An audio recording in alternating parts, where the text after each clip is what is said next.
Suggest உங்களுடைய பிரைடுக்கு morning முகூர்த்தத்துக்கு என்ன மாதிரியான டிஃப்ரெண்டா எலிகண்டா நேச்சுரலா ஐ மேக்கப்பை டிஃப்ரெண்ட் ஸ்டைல்ல பண்ணலாம் அப்படிங்கிற ஒரு ஐடியாஸ் தான் இந்த வீடியோல நான் ஷேர் பண்ணிக்க போறேன். டிஃப்ரெண்டா நம்ம என்னெல்லாம் ட்ரை பண்ணலாம் அப்படின்னு பாத்தீங்கன்னா, உங்க பிரைட் ரெட் சாரி வியர் பண்ணிருக்காங்க அப்படின்னா அவங்களுக்கு அதே ரெட் சாரில நீங்க வந்து ஐ மேக்கப் பண்ணவே கூடாதுங்க. பிகாஸ் அவங்க வந்து ஒரு டிஃபரெண்ட் தெரியாம போயிடும். சோ ரெட் சாரி வியர் பண்ணிட்டாங்க அப்படின்னா நம்ம வந்து மெரூன் ஷேட்ல ஐ மேக்கப் பண்ணலாம்.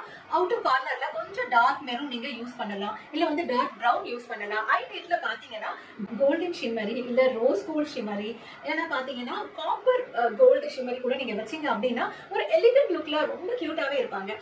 பிளவுஸ் பாத்தீங்கன்னா மோஸ்ட் ஆஃப் தி பிரைட்ஸ் வந்து green blouse, bottle green blouse தான் வந்து வியர் பண்ணுவாங்க. So bottle green blouse wear பண்ணும்போது அவுட்டர் கார்னர்ல நீங்க வந்து பாட்டில் கிரீனை எடுத்துக்கிட்டு மற்ற பார்ட்லாம் பாத்தீங்கன்னா கட்ரீஸ் வந்து ஐலிட்ஸ் எல்லாமே நீங்க வந்து சாரி கலருக்கு கான்ட்ராஸ்டான கலர்ல நீங்க யூஸ் பண்ணலாம்.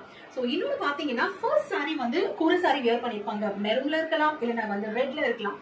பட் செகண்ட் சாரி பாத்தீங்கன்னா அவங்க பிங்கோ இல்ல வந்து பர்பிளோ போடக்கூடிய சான்சஸ் இருக்கும். நம்ம வந்து அதை தடுக்க முடியாது. சோ அதுக்கு ஏத்த மாதிரி நியூட்ரலான ஐ மேக்கப் கொடுக்கலாம். நியூட்ரலான ஐ மேக்கப் அப்படின்னா பிரவுன் ஷேட் ட்ரை பண்ணலாம், மெரூன் ஷேட் ட்ரை பண்ணலாம்.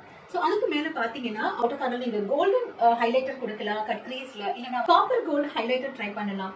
சோ இதெல்லாம் பண்ணீங்க அப்படின்னா அவங்க பாக்குறதுக்கு ரொம்ப கியூட்டா ஒரு நேச்சுரல் லுக்ல இருப்பாங்க. ட்ரை பண்ணி பாருங்க.